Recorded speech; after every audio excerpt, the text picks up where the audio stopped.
Dear uncles, aunts, brothers, sisters, and friends, welcome back to *Darkness in the Night, the channel where ghost stories and eerie legends are whispered by the voice of the shadows. Tonight, I invite you to step into a spine-chilling journey with the series titled *333, the Hour of Restless Spirits. This is the moment when the boundary between the living and the dead is at its thinnest. When a knock on the door at night might just be a message from the other side. Before we begin, if these stories send shivers down your spine yet you can't look away, please give this channel a like and subscribe. That small action gives us the strength to bring you even more haunting tales. And now, please dim the lights, put on your headphones, and follow me into the hour when spirits return, 3:33 in the morning. The old passenger bus screeched softly as it stopped at the gate of Misty Town. Min Duck dragged his heavy suitcase down, taking a deep breath. The air was thick with the smell of damp earth and smoky fog. The sun had already vanished behind the mountains of the northwest, leaving a blood-red streak across the horizon. The road leading into the town was silent, broken only by the last cicadas of the season and the hoarse cries of crows echoing from afar. The Nguyen family mansion perched precariously on a hillside, its brick walls covered in moss. As he pushed through the iron gate, the hinges screeched like claws raking against metal. The old servant, Mr. Luke, bowed with a gaunt face and sunken eyes. He silently pointed toward the main house without saying a word. A heavy, funereal air wrapped around the entire mansion, as if even the wind carried sorrow. In the grand hall, the portrait of old Master Van rested at the center of the altar, incense smoke curling thickly around it. His stern face in the photo, with deep eyes, seemed to still gaze into everyone present. Min Duck stood frozen for a few moments before the portrait, a cold shiver running down his spine. He had never seen his grandfather smile, not even in life, and now, that same sternness felt like a silent reproach. His father, Mr. Hung, sat near the altar in white mourning robes, fingers moving across a string of prayer beads. His face was gaunt, but his eyes remained firm. "You've come home," he murmured in a low, gravelly voice. "Stay until the funeral is done before returning to the city." Min Duck nodded, sensing that something heavier than death itself lingered inside this house. From the kitchen, Mrs. Mai emerged, carrying a bowl of plain rice porridge. She looked at Min Duck with a mix of joy and worry. "You came back just in time," she said, setting the bowl down, "but you should be careful. The house hasn't been at peace these past few days." Mr. Hung frowned and snapped at her to stop speaking nonsense. Mrs. Mai fell silent, but her trembling hand clutched tightly at the edge of her mourning robe.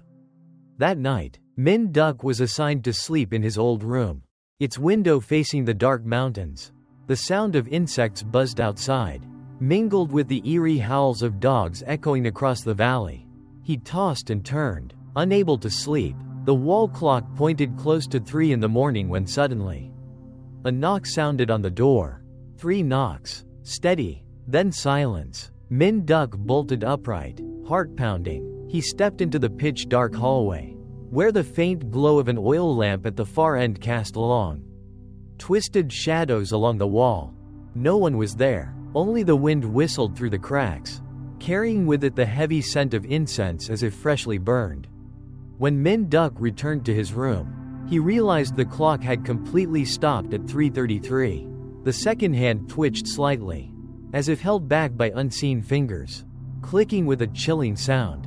Another knock came, this time from inside the wall. The next morning, the atmosphere in the mansion was heavier than even the day of the funeral. The servants whispered about the knocks in the night. Mr. Hung barked at them to stay silent and ordered everyone to focus on the rituals. Min Duck ate breakfast in silence, but in his head, the steady knocking still echoed, like someone tapping directly against his skull. Later, while cleaning old Master Van's room, Mr. Luke suddenly cried out in panic. Everyone rushed over. On the wall above the headboard, a dark trail of blood spread downward in crooked lines, forming strange shapes like writing. The metallic stench filled the air, making Min Duke's stomach churn. Mrs. Mai clasped her hands, chanting prayers. tears spilling down her face. "It's just rat blood," Mr. Hung growled, though he himself didn't dare touch the mark. Mr. Luke insisted that the door had been locked all night. No one had entered or left. Min Duck stood frozen, his eyes fixed on the crimson strokes on the wall. They seemed to shift and wriggle. Alive. By noon, a sudden downpour lashed the town. Thunder shook the entire mansion. From his room, Min Duck peered through the window and saw fog rolling thickly down from the mountains. A pale figure drifted across the courtyard, clad in white, long hair covering her face. He dashed outside, but the yard was empty. Only the mud bore tiny footprints, delicate as those of a young girl. As evening came, the clocks in the house began to fail. The grand pendulum clock in the hall chimed loudly, then stopped at 3:33. Mrs. Mai's face went pale. She hurried Min Duck into a private room. "You must believe me," she whispered. "This house is cursed. Your grandfather's death wasn't natural. I saw him wake in terror, sitting up at midnight, muttering that the girl in the cellar was calling his name." Min Duck demanded, "What are you talking about? What cellar?" Before Mrs. Mai could answer, Mr. Hung appeared at the doorway, his voice cold as ice. "There is no cellar. Don't listen to such nonsense." He dragged Min Duck away, his eyes flashing with both anger and fear. The second night in the mansion was even more terrifying than the first. The knocking returned, harsher, relentless. Min Duck clutched his head, heart racing wildly. Stepping into the hallway, he saw wet stains forming footprints leading down the corridor. He followed them to old Master Van's room. The door swung open on its own. Inside, the oil lamp flickered weakly. On the bed, the sheets were indented as though someone had just lain there. The pillow was soaked, reeking of rot. Min Duck felt a hot breath against his neck. He spun around, but the room was empty. As he stepped back, the door slammed shut and locked itself. Knocking thundered again, but this time it came from all four walls at once, as though the house itself was trapping him inside a nightmare. He shouted, pounding on the door. When it finally burst open, Mr. Hung and Mrs. Mai rushed in. On the wall behind Min Duck, a new bloodstain appeared, this time forming a clear, curling script, as though written by a finger dipped in blood. Mrs. Mai collapsed to her knees and screamed. "The curse has begun." Mr. Hung yanked her up, snarling, "Silence." He ordered the blood wiped away. But when the servants scrubbed, the stain seeped back through as if it were growing from the wall itself. Min Duck stood motionless, cold sweat dripping down his spine. In his head, a frail voice whispered like wind through the cracks. Blood for blood.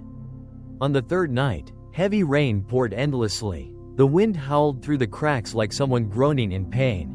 Min Duck lay in his room, unable to close his eyes. Once again, the clock had stopped at 3:33.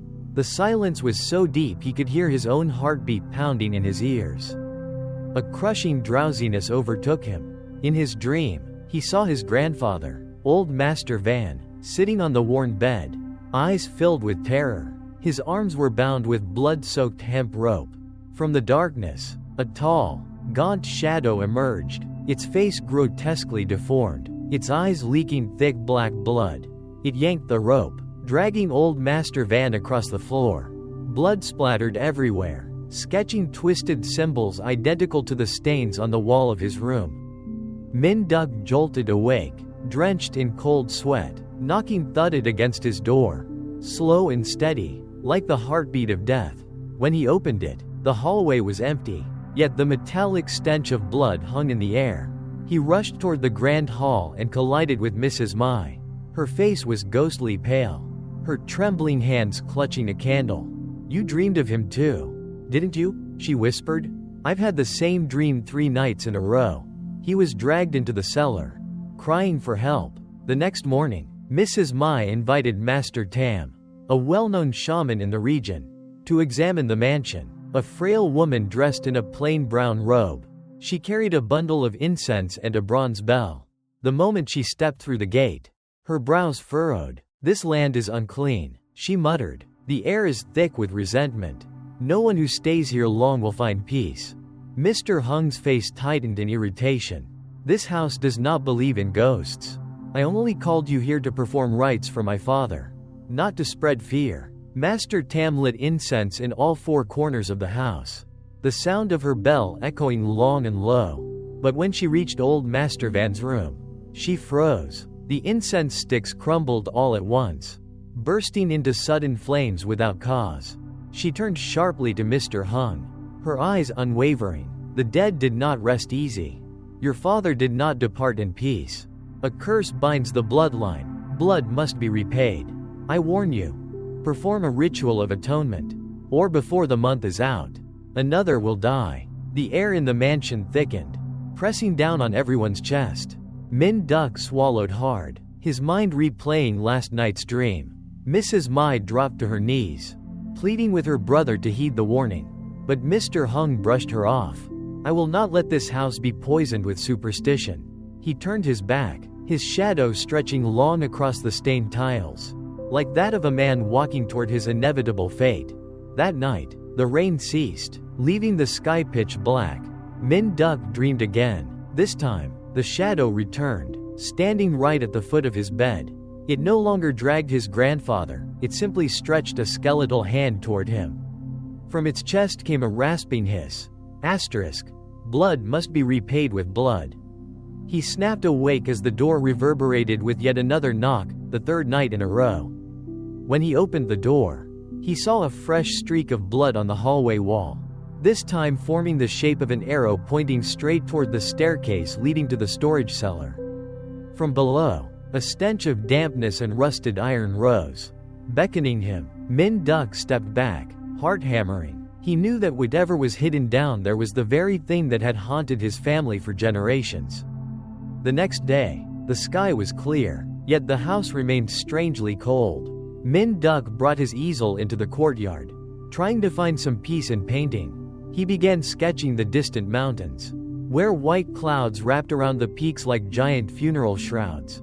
His hand moved as if by habit, but it felt guided by something unseen. When the painting was finished, it was no longer a landscape. It showed a frail girl with tangled hair, eyes shut tight, as if buried in the earth. Startled, Min Duk dropped his brush and stumbled back. From the edges of the canvas, a red liquid seeped out, thick like blood. It dripped onto the tiles, spreading into a circle. The air around him froze, sharp and biting like an open freezer door. Footsteps echoed in the hallway. Min Duk turned. At the far end stood a white figure, motionless, a woman in an old, faded dye, her long hair veiling half her face. Every hair on Min Duk's neck stood on end. Slowly, the figure turned toward him. Even at that distance, he recognized her. It was his mother, who had died when he was still a child. Blood must be repaid with blood. The whisper slipped from her lips, clear as if she were right beside his ear. Min Duk staggered back in shock, and behind him, the painting toppled to the ground, shattering its frame. When he looked again toward the hallway, the white apparition was gone. That evening, Mr. Hung returned after meeting with the village elders. He said nothing, only poured a cup of rice wine and drank it down. His face was dark and heavy. Min Duk tried to tell him about the painting, but he cut him off sharply. "Don't speak nonsense. This house is in mourning. Do not sow more fear." Mrs. Mai, however, looked deeply troubled. She came close to Min Duk and whispered, "Your mother returned with a warning. It means your grandfather's soul has not found peace." Glancing nervously around, she added, "I've read your grandfather's journal. I know what this family did with sacred land." Min Duk froze. "What do you mean?" Mrs. Mai bit her lip, about to continue, when a heavy knock rang out, 3 times. All 3 turned their heads. The sound came from the ancestral altar room. Mr. Hung rose abruptly, his voice harsh. "No one will speak of the past again. Whatever happened must stay buried." That night, the corridors flickered between light and shadow. Min Duk dared not sleep. Soft, delicate footsteps echoed from the far end, drawing closer with each moment. When he cracked the door open, a cold wind swept into his room. For a split second, he saw his mother's ghostly figure standing at the staircase landing, her hand pointing downward, toward the cellar. The next morning, Mrs. Mai deliberately called Min Duck into her private room. The space was dimly lit, incense smoke curling thick in the air. She opened an old wooden chest and pulled out a worn leather-bound journal. "This is your grandfather's diary. I found it while cleaning the storage room after your grandmother's funeral." Her voice trembled, as though afraid of the very words inside. Min Duck flipped through the pages. The handwriting was sharp, documenting land deals and negotiations with the local tribes in the 1940s. But halfway through, the script grew hurried, almost frantic. His grandfather confessed that in order to claim the sacred land, the Nguyen family had agreed to offer a life in exchange for fortune. The sacrifice was a young woman named Lai, the daughter of the shaman who guarded the holy ground. He had written, "That night, the rain poured down, her cries still echo in my ears. I am sorry, but the prosperity of our bloodline must be preserved." Slamming the journal shut, Min Duke's hands shook violently. "All this land, bought with a girl's life?" His voice cracked with disbelief. Mrs. Mai nodded, tears spilling down her cheeks. "I saw the stone stele in the cellar, carved with her name and the curse. I once smashed it, hoping to end the karma. But ever since it broke, this house has only suffered worse misfortune." Footsteps sounded in the hallway. Mr. Hung appeared, his face as cold as steel. "What are you two doing?" His eyes locked on the diary in Min Duke's hands. "Give it here." Mrs. Mai clutched the journal tightly. "You must face the truth. Grandfather committed a sin, and now we must bear it." Silence. Mr. Hung ripped the diary away and hurled it to the floor. "No one will dredge this up again. We claimed this land and this fortune with blood. We will not surrender it." Min Duck stared at his father, sensing a hardness so cruel it was terrifying. For an instant, in the dim light, his father's face seemed to warp, so much like the shadowy figure from his dreams. That evening, mountain winds battered the house. A faint crying drifted through the mansion, sometimes near, sometimes distant, like someone lost in a dark tunnel. The servants panicked and scattered. Some swore they saw a young woman with loose hair sitting before the ancestral altar room. The stench of blood seeped through the cellar, thick and suffocating. Mr. Hung ordered the cellar door bolted shut. Mrs. Mai curled up in her room, muttering prayers under her breath. Min Duck glanced at the clock. 3:33 was drawing near. That night, the entire mansion felt like a giant tomb. The wind was still, yet the curtains swayed as though touched by unseen hands. Min Duck sat on his bed, eyes fixed on the wooden door. The clock ticked slowly, taunting him, until it froze at 3:33. At that exact moment, faint sobs rose from the cellar. The sound seeped into the walls, into his very bones, raising goosebumps across his skin. Clutching an oil lamp, he stepped into the hallway. Its dim yellow light flickered against the stained walls. The metallic stench of blood thickened in the air. Small, wet footprints stained the tiles, as if someone had just emerged from the earth. They led directly toward the cellar door. The door, once bolted tight, now stood wide open. A blast of icy air rushed upward. Trembling, Min Duck descended step by step. Darkness swallowed the lamplight. The sobbing shifted, twisting into a guttural hiss. At the bottom of the staircase, a figure stood with its back turned. Long hair draped down its spine. A white dress splattered with blood. As Min Duck approached, the figure turned. Eyes dripping black blood stared directly at him. Its mouth moved, whispering words that tore through his chest. Return the life that was taken. Min Duck screamed, dropping the lamp. It shattered, plunging the cellar into complete darkness. In that instant, an icy hand gripped his ankle and yanked hard. He kicked and clawed, scrambling up the stairs as insane laughter echoed from below. Bursting out, he watched the cellar door slam shut on its own. Mr. Hung and Mrs. Mai rushed over. Mr. Hung's face twisted with fury. "Who told you to go down there?" Min Duck gasped, shaking violently. "Someone's down there." She looked right at me. Mrs. Mai went pale, collapsing to her knees in prayer. Mr. Hung dragged Min Duck back to his room and locked the door. "Do not let fear control you. This house will not be brought down by illusions." But that night, sleep never came. From the ceiling, drops of water fell, each tinged with dark red. In the hallway, the sound of delicate footsteps continued steadily. And when the clock froze again at 3:33, a whisper brushed against his ear. Asterisk, it's the next one's turn. From that day on, the atmosphere in the mansion grew suffocating. One by one, the servants quit, refusing to stay even a single night. Only Mr. Hung, Mrs. Mai, and Min Duck remained to face the terror closing in on them. Min Duck could not forget the blood-filled eyes he had seen the night before. Defying his father's strict orders, he resolved to investigate the cellar again. At dawn, while Mr. Hung was away tending to unfinished funeral matters, Min Duck slipped down the stairs. The heavy cellar door creaked open, groaning like something in pain. This time, daylight filtered down, but it did nothing to chase away the shadows lurking below. Clutching a flashlight, he descended step by step. The air reeked of mold, damp earth, and old blood. The cellar was larger than he had imagined. In the farthest corner, an old cloth draped over something shaped like a coffin.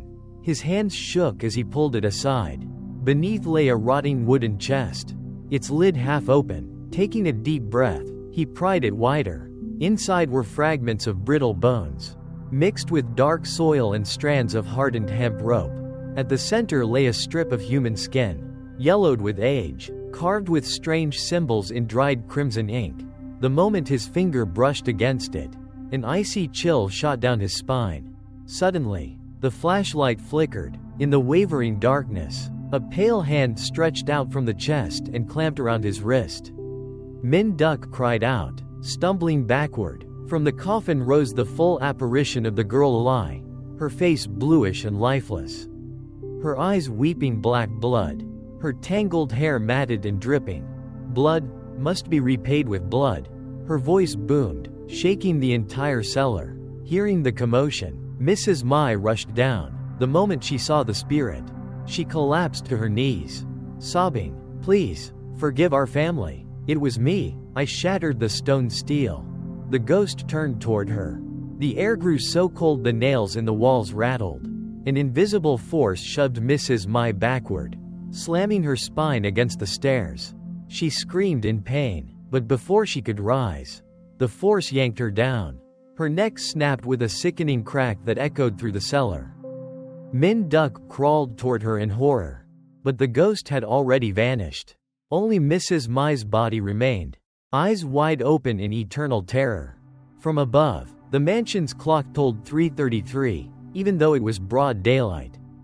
At that moment, Mr. Hung returned, seeing his sister's corpse sprawled at the bottom of the cellar. He froze, stricken. Rage and anguish twisted together in his face as he turned on Min Duck. "Who gave you permission to meddle with this?" Clutching the strip of human skin, Min Duck shouted back, "We can't keep running. It was the sins of this family that killed Aunt Mai. You must face the truth." "Father."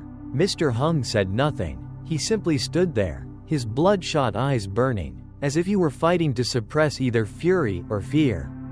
The death of Mrs. Mai cast the entire mansion into a suffocating gloom. For the first time, Mr. Hung fell into a long silence.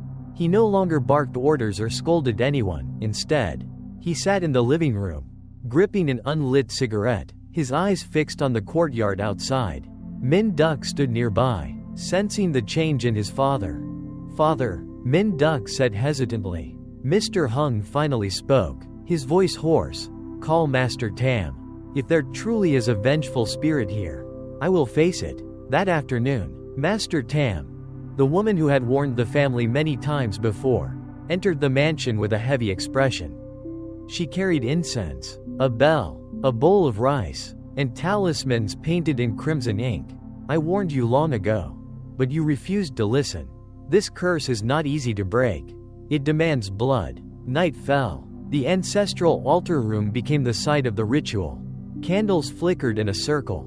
Incense smoke thickened the air. Min Duck sat across from his father, and between them lay the strip of human skin found in the cellar. Master Tam began her chants. The wooden fish echoed in steady, hollow beats, each one reverberating as though from another world. A sudden gust of cold wind swept through, extinguishing 2 candles. The room shivered in unstable light. Then, the strip of skin on the table trembled violently. From its blood-carved symbol seeped thick black liquid, dripping into streams. A horrific hiss filled the air, and from the circle of candles emerged a pale apparition. The face of the girl Lai materialized, her eyes glowing crimson like burning embers. Return, the life? Her voice rose from the depths of a well, rattling their very bones. Master Tam struck the wooden fish faster, her chanting louder, but the specter grew fiercer. One by one, the candles snuffed out. An invisible force hurled objects across the room. The bell shattered, the incense bowl toppled, and ash filled the air like a storm. No ritual can break this, Master Tam screamed. Only blood can appease it.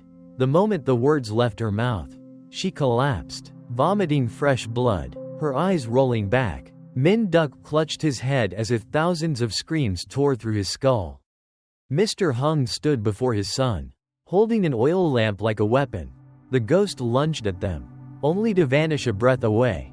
When the chaos subsided, Master Tam lay gasping. With her final strength, she whispered, "One last life must be paid. If not, it will take you all." Her eyes locked on Mr. Hung before she slumped unconscious. The mansion's clock told 3 long chimes. 3:33. Min Duk trembled. "Father, I'm terrified. It's going to kill us." Mr. Hung gripped his son's shoulders. "No, I will not let it take you." Yet in his eyes, Min Duk saw deep, unspoken despair. After the failed ritual, the entire mansion sank into a deathly silence. The scent of incense still lingered, mingling with the metallic stench of blood, making Min Duk nauseous. Mr. Hung carried Master Tam to a room to rest. But she never woke, her breath was faint, her body frail. That night, Min Duk could not sleep. He sat in his room, clutching his head, while the wind whistled around the mansion like eerie laughter. The clock had stopped once more. At exactly 3:33, an icy chill surged through his body. The mirror on the wall suddenly cracked, revealing another reflection, the face of Lai, grinning grotesquely. Min Duk's vision blurred, his mind spinning. When clarity returned, he found himself holding the ritual knife in his hand. Asterisk, kill him. Blood must be repaid with blood. The voice echoed inside his skull, commanding, relentless. He staggered into the hallway. The house was pitch dark, save for a sliver of moonlight slipping through the cracks. Hearing the noise, Mr. Hung rushed out. He froze when he saw his son, eyes blazing red, gripping the knife. Min Duk, put the knife down. But Min Duk charged like a madman. The blade sliced the air, narrowly missing his father's shoulder. Mr. Hung retreated step by step, forced toward the cellar. From deep in the shadows came laughter, mocking, controlling, as though another presence was guiding Min Duk's hands. At last, Mr. Hung pinned his son against the wall, wrapping him in a desperate embrace. The knife clattered to the floor, but Min Duk thrashed and screamed, "Let me kill you. Your blood will free us all." Looking straight into his son's eyes, Mr. Hung's voice softened unexpectedly. "If my blood is what it takes, then take it." He shoved Min Duk aside, seized the knife, and rushed down into the cellar. Min Duk, horrified, snapped back to his senses and chased after him. When he reached the bottom, his father was already standing before the rotting coffin. "My son, I'm sorry. This should have been done long ago." He slashed deep across his wrist, blood gushing onto the strip of human skin. The cellar shook violently. Lai's spirit appeared one final time, her eyes blazing crimson. Blood soaked into the carved symbols, igniting them in a fiery glow. A shrill scream tore through the chamber, and then silence. When the ashes settled, the ghost was gone. Mr. Hung collapsed in a pool of blood, whispering with his last breath, "You are the last hope. Don't let the curse live on." Min Duk cradled his father, tears streaming, but it was too late. The mansion's clock chimed 3:33 one last time, then the hands began to move again. By morning, Master Tam regained consciousness and confirmed the curse had been broken. Min Duk buried his father and his aunt, then made his final decision to tear down the mansion and return the sacred land to the native people. A week after the funeral, the sky over Misty Town hung heavy and gray. Min Duk stood before the mansion, the place soaked in the blood of 3 generations of his family. He no longer felt fear, but his heart carried a crushing weight. His decision to demolish the mansion was not only to return the land to the native people, but also to end the bloody legacy of the Nguyen bloodline. Bulldozers were brought in, the roar of engines thundered through the valley. Curious villagers gathered to watch, many of them descendants of families whose land had once been taken. They stood in silence, their eyes unreadable, as though awaiting long overdue justice. When the first walls crumbled, a cold wind swept past, making Min Duk shiver. The workers murmured uneasily. One swore he had seen a white figure standing on the balcony, watching the destruction. As the cellar was unearthed, a foul stench rose thick in the air. The remaining fragments of bones inside the coffin were carefully gathered and placed into a new funerary urn. Min Duk carried it himself to the stream, washing it clean before asking Master Tam to perform the rites of release. The ceremony was held deep in the forest. Incense smoke rose straight into the sky, and the air suddenly cleared. When Master Tam struck the final chime of her bell, Min Duk heard what sounded like a gentle sigh, relieved, freed. Looking up, he saw a faint white silhouette among the trees. It was Lai. Her face was no longer twisted in anguish but serene. Her eyes gently closed. Slowly, her figure dissolved into the mist, leaving nothing behind. When he returned, Min Duk felt the burden on his shoulders lighten, though his heart remained hollow. The mansion was now nothing but rubble. At the center of the land, he erected a small memorial stone, etched with the words, Asterisk, here once lay sacred ground. May the souls who suffered find eternal rest. That night, Min Duk stayed in a temporary shelter near the demolition site. The full moon cast its glow over the empty land. He listened to the sound of insects in the grass, but no more weeping. No more footsteps in the dark. For the first time in weeks, he slept peacefully. After the mansion was torn down, Min Duk had no reason to remain in Misty Town. He packed a small bag and bid farewell to the villagers who once despised the Nguyen family. Strangely, no one looked at him with hatred anymore. An old Tay elder approached, resting a hand on his shoulder. The land has been returned. The dead have found peace. Live the rest of your life free of resentment. Min Duk nodded, though his heart was not yet fully at peace. He decided to climb into the mountains, to a remote temple that Master Tam had told him about. The path was steep, wrapped in mist. He carried with him his grandfather's diary, treating it as a burden that needed cleansing. The temple's abbot, a gentle old monk, listened to Min Duk's story from beginning to end. He showed no surprise, only said, "The karma sown has borne its fruit. You have repaid the debt of your ancestors. What remains now lies within your own heart." From that day, Min Duk stayed at the temple, living as a lay devotee. He swept leaves, carried water, and chanted prayers each morning. Every evening, he meditated in the courtyard, watching clouds drift across the mountains. For the first time in years, his mind began to quiet. Yet the dreams did not release him. In them, he sometimes saw his father sitting on the steps of the old mansion, smiling gently. Other times, he saw Aunt Mai cradling a little girl, perhaps the soul of Lai in her lifetime, walking together into the deep forest. These dreams no longer frightened him, but they reminded him that blood and guilt would always remain a part of the past he must remember. One day, while sweeping the temple grounds, Min Duk saw a group of village youths offering incense beneath an ancient tree nearby. They told him that since the sacred land had been returned, crops had flourished and illnesses had waned. They thanked him, calling him the one who had restored peace to their land. Min Duk only smiled faintly, then returned to sweeping, his heart a little lighter. That night, a full moon hung bright over the mountain peak. Min Duk meditated, and for the first time, he felt warmth spread through his body, as if someone had gently placed a hand on his shoulder. Opening his eyes, he saw the faint white figure of Lai standing a few steps away. this time with a serene smile. He bowed his head in reverence. When he looked up again, she had already dissolved into the moonlight. A month later, Min Duk went to the abbot of the temple and said, "I want to stay here for the rest of my life." The old monk studied him for a long moment before nodding. "If you truly wish to let go, shave your head and receive a Dharma name. From then on, you will no longer be of the Nguyen family. You will be a keeper of this temple." The ordination took place on a misty morning. The sound of temple bells echoed through the mountains. As each lock of black hair fell to the ground, Min Duk closed his eyes, feeling the burden in his heart being cut away with it. From that day forward, Min Duk was known as Tam. Dressed in a simple brown robe, he lived as a humble caretaker of the temple, tending incense, sweeping the grounds, and caring for the surrounding forest.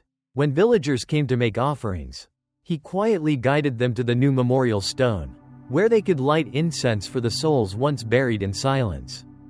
On every full moon night, Tam would stand before the land where the mansion once stood. Moonlight bathed the empty ground, cloaking it in peace. At times, he saw a white figure gliding along the edge of the forest, but now it no longer filled him with dread. It lingered in the distance like an old friend visiting. The villagers soon began telling a new legend, that a young monk now watched over the sacred land, reminding everyone never to repeat the mistakes of the past. Children were brought there during festivals, to hear the story of Lai, of the Nguyen family, and of the price of greed. Tam no longer dreamed of cries or screams. Only the temple bells at dawn woke him, reminding him each day was a new beginning. He had ended the curse, but he also chose to remain as guardian of the land, ensuring no restless spirit would ever return. One evening, as he swept the temple courtyard, he gazed toward the mountains and smiled softly. For the first time in his life, he felt he truly belonged. 1 year after the mansion was torn down, Misty Town entered a strange season of crimson moons. The sky glowed with a menacing hue, and the moonlight cast over the mountains made the entire valley look drowned in blood. Villagers whispered in fear, many refusing to leave their homes at night. Tam stood alone at the temple gate, gazing up at the looming mountains cloaked in darkness. Since the day he shaved his head, he had never witnessed such an unsettling sight. The night wind blew hard, rattling the wind chimes strung across the courtyard. A deep unease stirred in his chest. That night, the wooden fish echoed longer than usual inside the temple. The abbot instructed the monks to recite sutras through the night, praying for peace across the land. Tam was given the task of guarding the gate. Carrying an oil lamp, he patrolled the courtyard, the swaying tree shadows stretching like long arms clawing at the night. Close to midnight, a chill swept past his back, raising goosebumps along his skin. When he turned, he saw a white figure standing at the forest's edge, hair cascading down, face hidden in the mist. Tam gripped the lamp's handle tightly, his heart pounding. The figure did not approach. It only stood motionless, as if waiting. Under the crimson moonlight, its eyes glimmered a faint red. Tam drew a deep breath and stepped closer. In the howling wind, he could hear what sounded like faint sobbing. "Lai?" he whispered. The figure gave a slight nod. Her hand lifted, pointing toward the empty land, where the mansion had once stood. Tam felt an invisible force tugging at him, guiding him beyond the temple gates. When he reached the site, the ground trembled lightly. A faint circle of light emerged on the earth. From its center, black smoke rose, forming distorted shapes, like shadows of trapped souls. Their wails echoed in the night air. Tam knelt, pressing his palms together, chanting sutras. The crimson moonlight fell upon the circle, igniting it like a small flame. Lai stood at the edge, smiling for the first time. Her smile was sorrowful yet relieved, as though all her resentment was about to be washed away. A soft crack rang out. The circle vanished, the black smoke dispersing into the sky. The wind stilled, and the forest fell into an eerie silence. When Tam opened his eyes, the white figure was gone. Only the red moon remained above, its light gentler now, as if cleansed. Tam understood this was a sign. Lai wished to meet him one final time, on the next full moon night. And this time, it might be farewell forever. The night of the full moon arrived. The sky was clear, the moon shining bright and pure, no longer blood red as before. Ton Tam wore his brown robe, carrying prayer beads and a small incense bowl. Step by step, he walked down to the empty land where the mansion once stood. Moving slowly, as though on pilgrimage, the silence was so deep he could hear the insects chirping in the grass. When he reached the center of the clearing, a gentle breeze stirred, and from the mist emerged the white figure. Lai stood before him, her face clearer than ever. No longer grotesque, no longer stained with black blood, only a young woman with a pale face and sorrowful eyes. Ton Tam knelt and placed the incense bowl into the earth. The fragrance rose, mingling with the night fog to form a thin veil of smoke around them. "Thank you for bringing me justice." Lai's voice rang out, not a chilling hiss this time, but warm and clear, almost melodic. Ton Tam bowed deeply. "Please forgive my family. For years they lived in fear and paid in blood. I am only the one left behind, and I want no one else to suffer." Lai gazed at him for a long while, then slowly nodded. "My resentment has dissolved, but one final thing remains: you must live, and keep this land free of sin. Do not let greed return here." Placing the beads to his chest, Ton Tam made his vow. "I will remain here until my last breath. I will not allow history to repeat itself." Moonlight flooded the clearing. Lai smiled, a smile as gentle and serene as the moon itself. Her figure began to fade. Before vanishing completely, she spoke once more. "At last, I am free. Live on, for all the souls who cannot." As she disappeared, a breeze swept through. Tiny lights rose into the night sky like hundreds of fireflies. The clearing glowed one final time, then settled into silence. Ton Tam sat there for a long while, his heart lighter than it had ever been. Finally, he picked up the incense bowl and stood, walking back toward the temple. His steps were steady, as though he had just set down the burden of centuries. Many years passed since that final night under the full moon. Ton Tam still lived at the temple. His hair had turned silver, yet his posture remained upright, and his eyes still shone with clarity. To the villagers, he became more than just a monk. He was the guardian of the mountains, the keeper of the sacred land. Whenever someone thought of building on the old grounds, Ton Tam would go in person to dissuade them. No one dared defy him, believing such actions would stir the lingering wrath of the past. Under his watch, the land grew into a holy place where villagers came to pray for peace. One early morning, as the temple bell echoed, Ton Tam sat alone at the gate, gazing toward the mountains. The sun rose, and the mist lifted, revealing jagged peaks glowing gold in the dawn. A profound calm filled his heart. Closing his eyes, Ton Tam smiled gently. In that moment, he thought he heard the faint laughter of a young woman drifting from the distant forest. A breeze swept by, carrying the sweet fragrance of wildflowers. That very day, Ton Tam passed away in meditation. His face was serene, as if peacefully asleep. The monks of the temple performed rites for him and buried his ashes beside the memorial stone of Lai, so that the two souls might remain close for all eternity. From then on, the villagers called the place Hill of Released Wrath. They told their children and grandchildren the story of the Nguyen family, of the girl named Lai, and of the young man who gave his entire life to end the curse. And each time the full moon lit the mountains, people claimed they saw two figures, a girl in white and a young monk, walking side by side in the moonlight, departing the world in peace. The mountains now stood silent. No more knocking in the night, no more stench of blood. Misty Town grew brighter, as though the darkness that once smothered it had finally lifted. The legend of the curse had ended, but the story lived on in the hearts of the people, as a reminder that the past always leaves its mark. And only repentance and sacrifice can bring true peace to both land and sky. 10 years had passed since that fateful full moon night in Misty Town. Time had draped a thick veil of dust over the terrifying memories. The Nguyen family mansion was long gone, the once sprawling estate now just a barren field where weeds climbed over a few broken walls. At the center stood a lone stone memorial, etched with words of warning about sin and forgiveness. The townspeople rarely spoke of the past anymore. When they did, it was retold like some distant legend, half believed, half forgotten. Misty Town had grown livelier, food stalls, small homestays, and shops lined the main road. Only the old Nguyen estate remained untouched, a silent void no one dared disturb. One autumn afternoon, 4 university students arrived. Tuan, the tall, bespectacled leader, always carried a thick notebook and pen. His thesis topic, folk beliefs and ghost legends in mountain villages, had brought him here. Lan An, with her high ponytail and mischievous sparkle in her eyes, had an insatiable fascination for the supernatural. High, broad-shouldered and easygoing, hauled a video camera, determined to turn the trip into a vlog.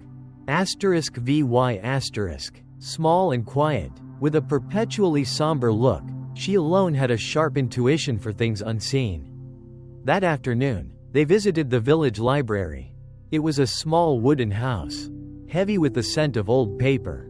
The librarian, an elderly woman with snow-white hair, listened carefully as Tuan explained their purpose. She hesitated for a long moment before leading them to a shadowy corner. From a low shelf, she drew out a dust-covered wooden box. "These are old records of the Nguyen family," she said softly. "No one's dared touch them in decades. Read at your own risk. The dreams that follow are not kind." Lan An smirked, brushing off the warning, and pried open the lid. Inside lay yellow documents and a weathered leather-bound notebook, its cover mottled with stains that looked uncomfortably like dried blood. Tuan lifted it gently, laying it on the table. A musty, suffocating odor seeped out, making them all shiver. "The Diary of Nguyen Van," the librarian whispered. "He was the last landowner before the family fell. People say it records secret rituals, but no one's ever dared finish it." Hai snapped a few photos with his phone, grinning. "Perfect for our project. We're about to solve a legend." Vy stood frozen, eyes locked on the cover. A chill crawled down her spine. She hugged her arms tight and murmured, "Are we sure we should open it? I swear I hear whispering." Tuan looked up, ready to ask what she meant, but Lan An had already flipped the notebook open. The early pages were neat, lists of trade, land dealings, but as they turned deeper, the handwriting grew frantic, the ink smeared as though written in haste. The passages described rituals, offerings not only of livestock, but of unnamed lives. The air thickened. Lan An read aloud in a low voice. "Full moon of the 7th month. Strong winds. The cries of children mingled with the drums. Blood soaked the courtyard. We must offer more, or the white shadow will not depart." Silence engulfed the group. Hai's grin vanished. He lowered the camera. Tuan frowned, scribbling notes. Vy stepped back, feeling eyes on her neck. A loose page slipped from the spine and fluttered to the floor. Tuan picked it up, in shaky script, only one line. "We buried them beneath the ground. If anyone digs, they will all awaken." A sudden gust rattled the windows. The lamp overhead flickered. Vy gasped, turning away, as the whisper grew louder in her mind. "Open it, let us be free." Lan An shut the book with gleaming eyes. "We have to go there. If there really is a burial site, this could be groundbreaking. Imagine the thesis, the fame." Tuan hesitated, but Lan An's fierce determination and Hai's daring grin left him cornered. Vy said nothing, only tightened the straps of her backpack. By the time they stepped out of the library, the sun had dipped low. Tree shadows stretched long across the road. The wind hissed through the branches like weary sighs.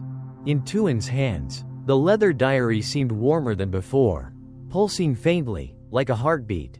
None of them knew it, but from the moment that first page was opened, an unseen door had creaked ajar. And tonight, Misty Town would once again hear the funeral drums strike at **333. Dusk had already fallen when the 4 students arrived at the land where the Nguyen mansion once stood. The old iron gate still stood, its paint peeled away, and a wooden sign hung crookedly. Memorial grounds, no trespassing. Lan An pushed the gate open, and it screeched loudly. the sound echoing into the silence, making the group glance nervously around. The path ahead was overgrown with weeds, loose stones crunching underfoot. The place felt cut off from the rest of town, colder, eerily lit by a moon that seemed far too bright, casting shadows like bony fingers clawing at the earth. In the center stood a tall stone stele, grass growing past their knees. Tuan bent down, brushing dirt from the surface until the inscription showed. Asterisk, here once stood the Nguyen Mansion. May the departed souls rest in peace. Beneath, in smaller letters, asterisk, do not disturb. Hai flicked on his flashlight, sweeping the beam across the ground. If there's a burial spot, it has to be nearby. The diary said asterisk, beneath the earth. Let's look for signs of a pit or cellar. Lan An pulled out the diary, checking under the beam of light. She turned to a page with a faint sketch. A rectangular block marked with strange symbols right at the center of the land. Tuan compared it to their position. The stele stood exactly on the marked spot. Vi stepped back, scanning the area, her face pale. The wind hissed past her ear like whispers. Asterisk. Here, dig it up. She clutched her backpack tighter. We shouldn't. Something isn't right here. Vi. This is a once-in-a-lifetime chance for research. Lan An urged, grabbing her hand. We'll just dig a little. What if it's real? Think of the discovery. Tuan hesitated, then finally nodded. They pulled out the small shovels they'd brought and began digging at the base of the stele.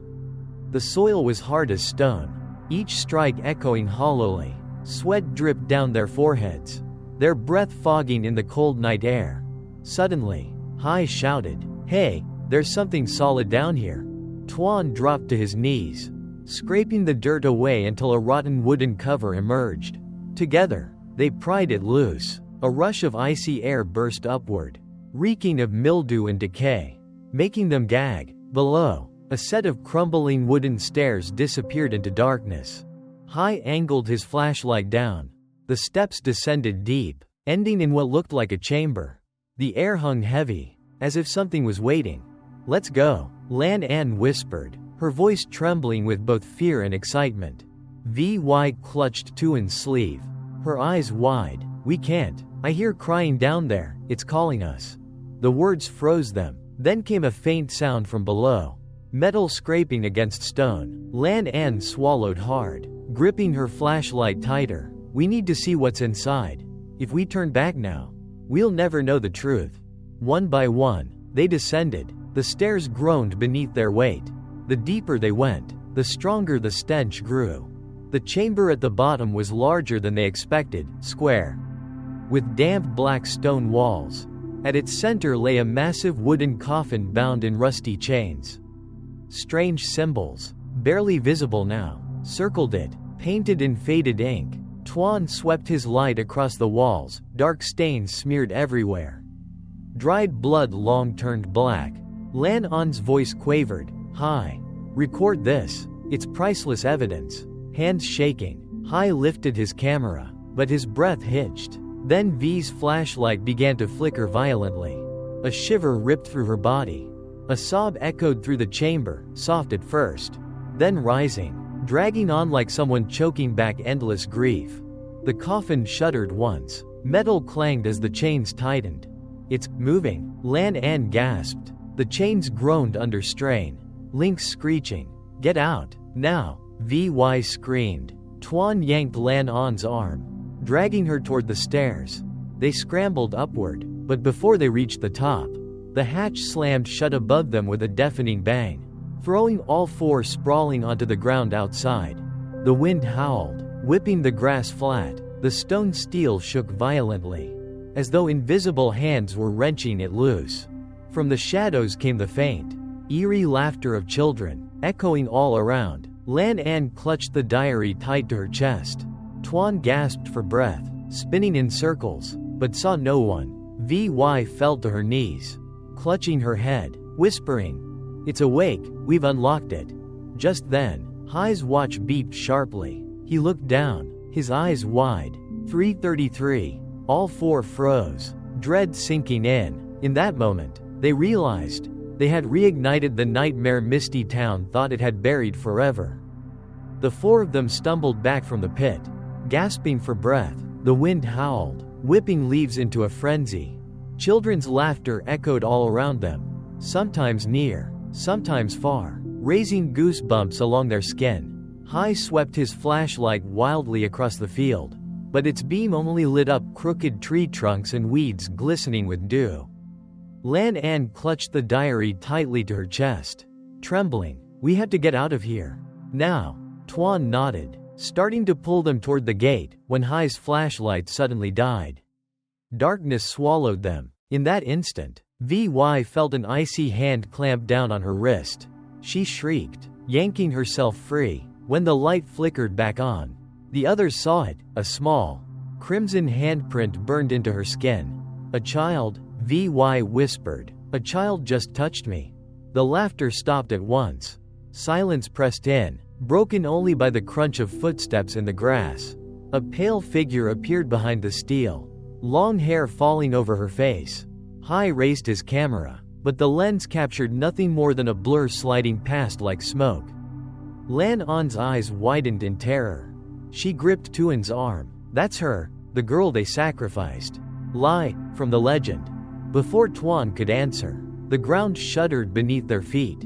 A sharp crack split the air. The steel fractured down the middle, a jagged line glowing with eerie green light.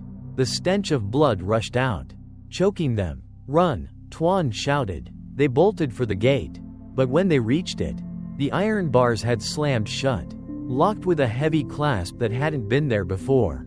Hai kicked it furiously. To no avail. The wind roared, carrying the sound of hundreds of wailing voices. A piercing scream rang out behind them. They turned to see Lan An collapse, the diary falling from her hands. A black mist rose from the earth, wrapping around her body. Hai's flashlight sputtered. Vi rushed forward, grabbing her friend's hand, ice cold, like plunging into a frozen river. Lan An, wake up! But Lan An's eyes had rolled back, her mouth spilling guttural words in a voice that wasn't hers. We are still here, blood unpaid? Tuan dove to hold her down, but an invisible force hurled him across the grass. Hai, panicked, snatched up the diary and hurled it as far as he could. At once, the shadow recoiled, unraveling back into the earth. Lan An collapsed unconscious. The air fell silent, even the wind ceased. Only the ragged breathing of the four friends remained. Tuan's voice shook. We can't let this spread. We have to go back and seal it, before the whole town is cursed. Vi nodded, fear and resolve battling in her eyes. We opened the door. Only we can close it. Hai's face blanched. You're insane. We almost died. But Tuan clenched his fists. If we leave now, others will die instead. I won't let that happen. Lan An stirred, tears streaking her face. Her voice was weak, trembling. I saw them. Dozens of people, bound, chained, standing around the coffin. They were begging us to help. The group fell silent, her words cut like knives into the night air. Finally, Tuan rose to his feet, eyes hard with determination. We're going back, right now, before dawn. Together, they turned toward the pit once more. The rotten hatch had already swung open, waiting like a hungry mouth. Moonlight poured down the wooden stairs, illuminating the descent into darkness. Vi squeezed Lan An's hand, inhaling sharply. Below, faint clinks of rusted chains echoed upward, like the heartbeat of something stirring in the earth. None of them spoke as they stood before the gaping maw of the pit. The night pressed down thick and suffocating, as though it had swallowed the wind. Moonlight painted their shadows long and twisted across the ground.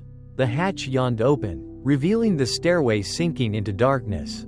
Tuan drew a long breath, forcing calm into his chest. He descended first, his flashlight sweeping each creaking step. Lan An followed, still clutching the diary as if it were a talisman.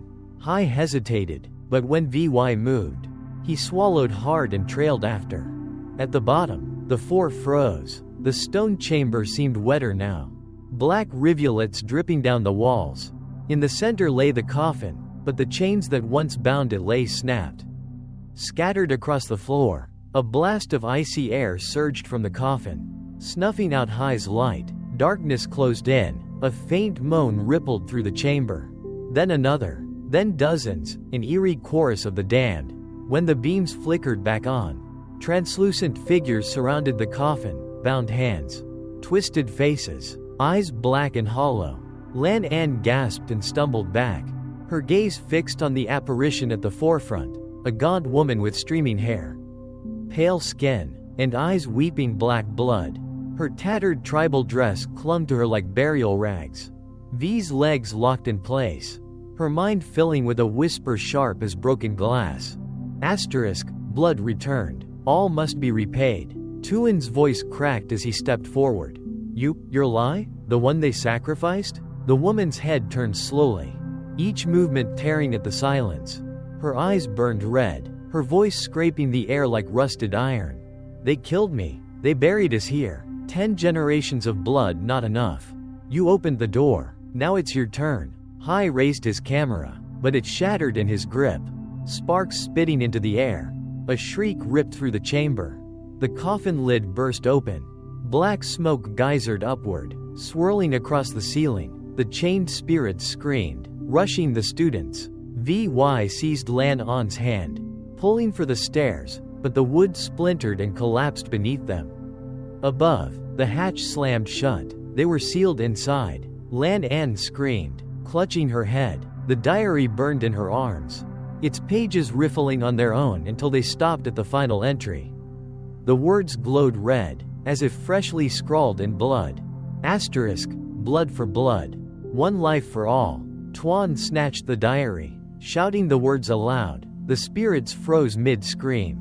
Lai drifted forward, lowering her face inches from his. Her breath chilled his skin.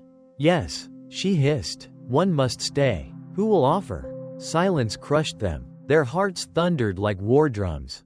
V's lips trembled. High panted, wild-eyed. No, none of us have to die. We'll find another way. A shrill laugh split the chamber. Lai lunged, seizing High by the collar and hoisting him into the air. He thrashed, choking. Lan An rushed forward, but an unseen force hurled her against the wall. Tuan roared, "Stop! If I agree to stay, will you release the others?" Lai turned, her lips curving into a ghastly smile. She dropped High, leaving him gasping on the stones. "You stay. The door closes. Your blood seals our sleep." Tuan looked at his friends, torn apart inside. VY shook her head violently, tears streaking her cheeks. "No, we'll call the townsfolk. There is no time." Lai thundered, her voice like funeral drums. "When the moon sets, we rise. All will die." Lan An staggered up, clutching Tuan's arm. "Don't. If you die, everything we've done means nothing." The diary burned hot in Tuan's hands. He remembered the old words, written long ago. Asterisk, the final blood will free them. The coffin shuddered, cracks spidered across the walls. A roar tore through the chamber as the wind coiled into a screaming vortex. The spirits wailed, urging. Tuan steadied himself, eyes locking on Lai's. His voice was steady, eerily calm. "If I stay, they go free?" Lai nodded once, solemn and terrible. "Then tell me how to close it forever." Her smile widened. She gestured toward the coffin. A corroded blade materialized atop the lid, born of shadow. "Your blood." On the coffin. Before 3:33, High's watch shrieked, its alarm piercing the din. He looked down, face drained of color. 3:15. 18 minutes left. The air inside the crypt was thick, every breath choking with the stench of blood. The rusted blade on top of the coffin caught the faint glow of the flashlight, casting a cold, merciless gleam. Tuan picked it up. The knife was so heavy his hands trembled. Lan An rushed forward, grabbing his wrist. "No, if you die, how are we supposed to escape?" "There's no other choice," Tuan replied, his voice disturbingly calm. "If I don't, we all die." Hai collapsed onto the floor, his face pale. I don't want to die. If Tuan does this, we'd better be damn sure the seal works." VY suddenly clutched the old journal tighter. Her eyes darted to the last page again. One life for all.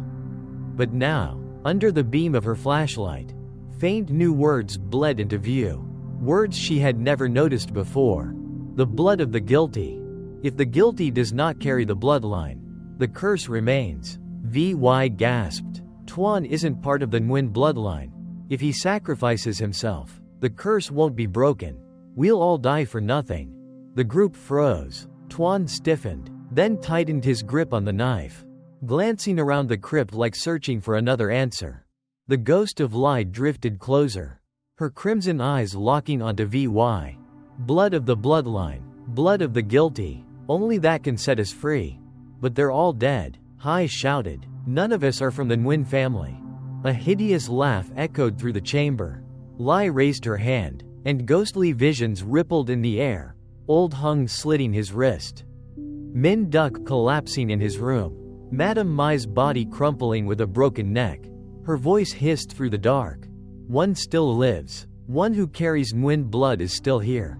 V's hands shook so violently she cut her palms against the journal's spine. Her whisper cracked. She means Min Duck. Tuan drew in a sharp breath, a chill ripping down his spine. Then we have to find Min Duck. He's the last one. Suddenly the ground shook violently. Cracks split the stone walls. Black water seeping across the floor. Icy cold against their ankles. The trapped souls shrieked, rushing at them like a starving horde. We have to get out now, Hai screamed, yanking Vi to her feet. Lan An swept her flashlight across the walls, spotting a narrow gap. There, an old passage. They bolted down the cramped tunnel. Footsteps pounding, echoes chasing them. Cold wind screamed past their ears, like 1,000 wailing spirits snapping at their heels. Tuan ran last, knife in hand, covering the others. Just as they neared the end, a shadow blocked their path. Lai materialized before them, her eyes blazing like twin flames. You will not escape. The moon is about to fall. We will awaken. Vi clenched her teeth, shouting back, we'll find Min Duck. Just give us time. For a heartbeat, Lai faltered. Her fiery gaze flickered. The winds died down. Then she hissed slowly. When the moon falls, if no blood has been spilled, this town will drown in fire and blood. Her body dissolved into black smoke, vanishing. The sealed door ahead of them burst open, revealing a way out. The group stumbled into the night, collapsing onto the damp grass, gasping for breath. The moon was fading fast, its pale light washing their faces bone white. Tuan steadied himself, voice firm. We must find Min Duck. Now, or everyone dies. Lan An checked her watch. 3:20. Less than 13 minutes left. Vi bit her lip. His house is on the east side of town. If we run full speed, we might just make it.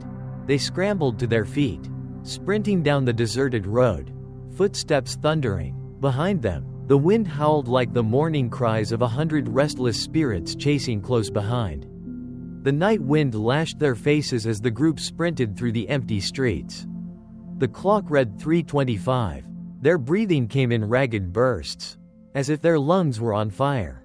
When they reached the small wooden house at the edge of town, where Min Duck had been living in seclusion, they heard faint chanting drifting out from inside. Tuan banged on the door. Min Duck, open up, we need you. The chanting stopped. Moments later, the door creaked open, revealing Min Duck with a gaunt, hollow face and a scruffy beard. Candlelight behind him cast his shadow long and thin against the wall. What are you doing here? Min Duke's voice was hoarse and low. Vi rushed forward. You're the last of the Nguyen bloodline. If you don't shed your blood before the moon sets, the entire town will die. Min Duke's face paled. He looked over each of them, then slowly said, I already knew this. I've been preparing for this very moment. He stepped aside, revealing the room behind him. In the center was a circle drawn in blood, surrounded by lit candles. On the table lay a sharp blade and an old, withered piece of human skin. This is the final sealing ritual.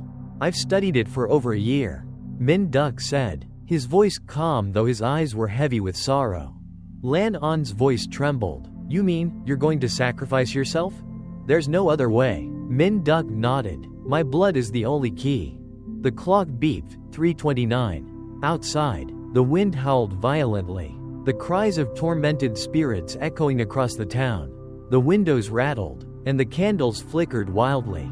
Tuan stepped forward, gripping the rusted dagger tightly. "Let me do it with you." "No," Min Duck said firmly, placing a hand on his shoulder. "It only needs my blood. But I need someone to perform the chants with me. Will you do it?" Tuan nodded. Min Duck knelt inside the circle, placing the piece of skin in front of him. Tuan stood outside, holding the dagger, reciting the incantations as Min Duck guided him. With each line spoken, the wind inside the room grew stronger, as if hundreds of spirits were gathering. When the final words were spoken, Min Duck took the blade and slashed a deep cut across his wrist. Blood poured out, dripping onto the piece of skin. A scream erupted from all directions, shaking the entire house. The spirit of Lai appeared in the center of the circle, her eyes glowing red, her face fracturing like shattered glass. The final blood, her voice was a guttural whisper. Min Duck lifted his head, sweat and blood mingling on his face. "I return the blood to you. Spare this town." The clock struck 3:33. All the candles extinguished at once. A freezing wind swept through, lifting the piece of skin into the air. It burst into flames, scattering into ash that filled the room. Lai stood still for a moment, then slowly smiled, for the first time without hatred. "We are free," she whispered, before dissolving into pure white light.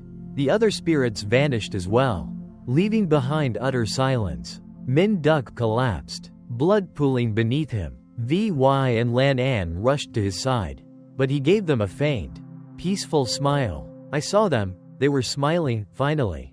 I'm free too." His eyes closed, and his breathing stopped. Tuan fell to his knees beside him, his hands stained red. Outside, the moon disappeared behind drifting clouds, and dawn broke on the horizon. Hai sank onto the floor, staring at the dimly lit room. "So, it's over?" No one answered. Only the crow of a rooster echoed in the distance. 1 month later, Misty Town slowly returned to peace. There were no more knocks at dawn, no more pale figures gliding through corridors. People whispered that on that night, they had heard weeping and haunting songs carried on the wind, and then silence. The wooden house where Min Duck had lived remained untouched. The blood circle had dried black on the floor. Tuan came to visit, lighting incense for him, placing the old journal on the altar. As he turned to leave, Tuan glanced back one last time. In the corner of the room, he thought he saw the faint figure of a girl in traditional dress, smiling gently, before vanishing into the morning light. Tuan smiled faintly himself and walked toward the misty road.